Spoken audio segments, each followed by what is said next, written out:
আসসালামু আলাইকুম।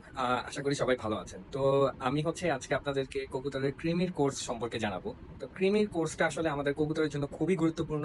তো আশা করি পুরো ভিডিওটা দেখবেন। আমি পুরোপুরি ডিটেইলে আপনাদেরকে বলার চেষ্টা করব, শুরু থেকে শেষ পর্যন্ত। তো কৃমিটা হলে আসলে কবুতরের বুঝবো কিভাবে যে কৃমি হয়েছে কিনা। তো কবুতরের অ্যাকচুয়ালি ১ম এ কৃমি হলে তেমন একটা বোঝা যায় না। কবুতরের পায়খানাটা একটুখানি চেঞ্জ হয়। তো আমি ভিডিওতে দেখানোর চেষ্টা করব কবুতরের পায়খানা কিরকম পরিবর্তন হয়। আরো কিছু সিম্পটম রয়েছে। কৃমি হলে কবুতরের বুকের যে মাসেলটা আছে মাংসটা শুকিয়ে যায় এবং হাড় অস্বাভাবিক বের হয়ে আসে। কবুতর খাবার খাচ্ছে ঠিক মতো, কিন্তু কবুতরের মাসেল শুকিয়ে যাচ্ছে। আবার আপনার অনেক সময় কৃমি হলে কবুতরের ডিম জমে না, অর্থাৎ আমরা যে ডিমের ভিতরে ভ্রূণটা তৈরি হয় সেটা তৈরি হয় না। তো কবুতর প্রতিবার জোড়া নিচ্ছে ভালো মতো, নর মাদি দুইটাই আছে, কিন্তু তারপরেও কবুতরের ডিমের ভেতরে বাচ্চা জমতেছে না। এটা আরেকটা রিজন থাকে। তো কৃমিটা আসলে মারাত্মক একটা সমস্যা। কৃমিটা যদি বেশি বেড়ে যায় সেই ক্ষেত্রে আপনার কবুতর মারা যাবে, এবং কৃমি কিন্তু একটা থেকে অন্যটার কবুতরের ভিতর খুব সহজে ছড়িয়ে পড়ে। তো এটাকে আসলে প্রতিরোধ করা খুবই সহজ। আপনাদেরকে প্রতি ৩ মাসে একটা কোর্স করতে হবে। সেটা হচ্ছে যে এসএমিক আমি ব্যবহার করি কৃমির ওষুধ, এসএমিক 1% ওরাল সলিউশন। আমি ওষুধটা আপনাদেরকে দেখাচ্ছি। তো সেটা ব্যবহারের পূর্বে আপনাদেরকে যে কোনো প্রকার একটা লিভার টনিক ব্যবহার করতে হবে। লিভার টনিকটা ব্যবহার করাটা কি আসলে বাধ্যতামূলক? আসলে ওইভাবে বাধ্যতামূলক না। তবে অনেক সময় হয় কি, গরমের ভিতর আমরা যখন কৃমির কোর্সগুলা করাই বা আমরা অনেক সময় কৃমির ওষুধ দিয়ে থাকি, তো কবুতর দুর্বল থাকে, অনেক সময় কৃমিতে আক্রান্ত। তো কবুতরের লিভারটা আসলে খুব দ্রুত নষ্ট হয়ে যায়। আর কবুতরটা মারা যায় কৃমির ওষুধের ডোজটা নিতে না পেরে। তো সেটা যেন না হয়, অথবা কবুতর যেন ঘাড় টাল না হয়ে যায়, অর্থাৎ ভিটামিনের অভাবে যেন কোনো প্রকার সমস্যা না হয়, তাই আমরা লিভার টনিক ওষুধটা ব্যবহার করব। এখন লিভার টনিকটা কি? লিভার টনিক অনেক ধরনের কোম্পানির অনেক কিছু হয়ে থাকে। হ্যাঁ, আমি স্কোয়ারের লিভার টনিক ব্যবহার করেছি, এসিআই এর লিভার টনিক ব্যবহার করেছি। এখন হলো গিয়ে আমি এটা ব্যবহার করতেছি, লিভা। এটা এটা হচ্ছে লিভাটন। হ্যাঁ। তো এই লিভাটন, এটা আপনারা ব্যবহার করতে পারেন। এটাও সমান কার্যকরী, এখানেও তেমন কোনো সমস্যা হবে না। বা আপনারা যে কোনো প্রকার লিভার টনিক ওষুধ ব্যবহার করেন, এটা সিস্টেমটা হচ্ছে যে আপনি যেদিন ক্রিমের ওষুধ খাওয়াবেন তার ২ দিন আগে এই লিভার টনিক দিতে হবে, এবং ২ দিনই দিতে হবে। তো লিভার টনিকটা দেওয়ার নিয়মটা কি? আমি সচরাচর এই লিভার টনিক ২ ml ১ লিটার পানিতে প্রয়োগ করি। তা আপনারা চাইলে ২ ml ১ লিটার পানিতে প্রয়োগ করে দিতে পারবেন, কোনো সমস্যা হবে না।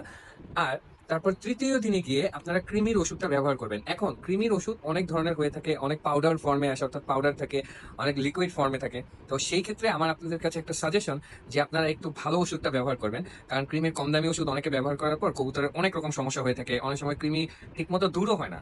তো আমি যেটা ব্যবহার করি বা আমার কাছে যেটা ভালো মনে হয় সেটা হচ্ছে এসিআই কোম্পানির এসএমিক 1% ওরাল সলিউশন। তো এটা হচ্ছে সেই ওষুধটা। আপনারা চাইলে স্ক্রিনশট নিয়ে রেখে দিতে পারেন। এটা খুবই ভালো একটা ওষুধ।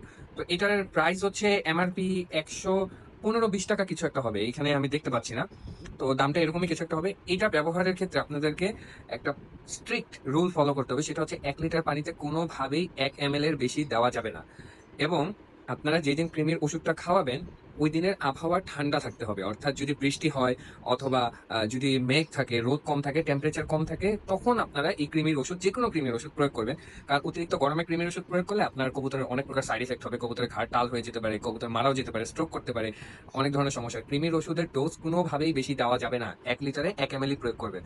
এবং আরেকটা ব্যাপার যেটা আপনাকে ফলো করতে হবে, আরেকটা ব্যাপার যেটা ফলো করার মতো আছে, সেটা হচ্ছে যে কৃমির ওষুধ কি আপনি খালি পেটে দিবেন না ভরা পেটে দিবেন। দেখুন, এইটার প্যাকেটের যে ইনস্ট্রাকশন দেওয়া আছে সেখানেও লেখা রয়েছে যে খালি পেটে, অর্থাৎ ৬-৭ ঘন্টা বা ১০-১২ ঘন্টা পূর্বে আপনার আপনি যে প্রাণীর উপর প্রয়োগ করবেন তাকে এই ১০-১২ ঘন্টা খালি পেটে রাখতে হবে। এখন অনেক সময় হয় কি, আমাদের পক্ষে ওইভাবে খালি পেট মেনটেন করা সম্ভব হয় না। তো আপনারা করবেন কি, যে সন্ধ্যায় খাবার দিয়েছেন, খাবার দেওয়ার পর ওই খাবারটাকে সরিয়ে ফেলবেন। তো পানিও সরিয়ে ফেললেন। সকালবেলা আপনারা করবেন কি, কবুতরকে শুধু পানির সাথে মিক্স করে এই ওষুধটা প্রয়োগ করবেন। তো এই ক্ষেত্রে হতে পারে অনেক সময় অনেক কবুতর এই ওষুধটা খাবেও না, বা যে কবুতর বেশি কৃমিতে আক্রান্ত হয়েছে সেও এই ওষুধটা নাও খেতে পারে। তখন আপনার ফার্মেসিতে একটা সিরিঞ্জ পাওয়া যায়, ৫ টাকা করে দাম নেয়, সেই সিরিঞ্জ কিনবেন।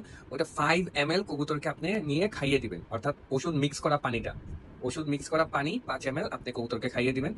আর ওষুধটা প্রয়োগ করার পর ১ দিন অথবা ২ দিন আপনারা যে কোনো প্রকার ইলেকট্রোলাইট কবুতরকে দিতে পারেন। ইলেকট্রোলাইট আপনারা গিয়ে বললেই হবে, যে কোনো পশুর ডাক্তারের, আপনার যে পশুর হাসপাতাল যেখানে রয়েছে তার আশপাশে অনেক ফার্মেসি পাওয়া যায়, বা আপনাদের আশপাশে যদি পশুর ফার্মেসি থাকে সেখানে গিয়ে বললেই হবে যে মুরগির জন্য অথবা পাখির জন্য ইলেকট্রোলাইটটা দিলে হবে কি, কবুতরের শরীরে পানি শূন্যতা তৈরি হবে না। তো কবুতরটা ভালো থাকবে। আর যদি হচ্ছে আপনাদের এই বিষয়টা নিয়ে কোনো ইনফরমেশন জানার থাকে আপনারা আমাকে কমেন্টে জানাতে পারেন অথবা আমাকে মেসেজ দিতে পারেন। আমি চেষ্টা করব কৃমির ওষুধ সম্পর্কে আপনাদেরকে বিস্তারিত বলার জন্য। তো আশা করি আপনারা ঠিকঠাক মতো কৃমির ওষুধ ব্যবহার করবেন এবং সম্ভব হলে প্রতি 3 মাস পর পর কৃমির ওষুধ ব্যবহার করবেন। আর হচ্ছে আশা করি আপনারা এই ভিডিও থেকে উপকৃত হবেন এবং thank you for watching the video. আল্লাহ হাফিজ।